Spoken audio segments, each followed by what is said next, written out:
பாரதி விழா ஒவ்வொரு பள்ளிகளுக்கும் போய் என்ன செய்யுதுன்னு சொன்னா, முதல்ல பாரதியாருடைய சொற்களை மனப்பாடம் பண்ண சொல்லுது.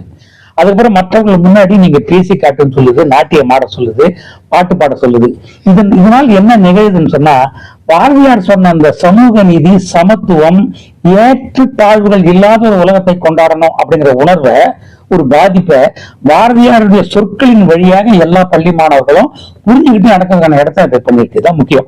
இந்த மேடு பள்ளமற்ற ஒரு சமூகத்தை உருவாக்க வேண்டும் என்று சொன்னால் வெறும் வார்த்தைகள் சொல்ல முடியாது. அது பாரதியார் என்கிற சொற்களின் குறியீடாக வைத்துக் கொண்டு இந்த பாரதி விழா கடல் கடந்து நாடு கடந்து மக்களின் முன்னால, பிள்ளைகளின் முன்னால போய் கொண்டு வந்து சேர்க்குது.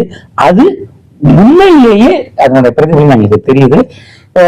குறைகள் களையப்பட்டு நிறைகள் அதிகமாக வருவதற்கு தமிழ் புலவன் பாரதி மூலமாக இந்த செய்கிற இந்த உரத்த பாரதி விழா உண்மையிலேயே ஒரு நல்ல நேர்மறையான ஒரு சமூகத்தை உருவாக்க பாடுபடுது. அதை கண்ணுக்கு எதிராக எங்களுக்கு அது பலனையா நம்ம எதிர்பார்க்கிறோம்.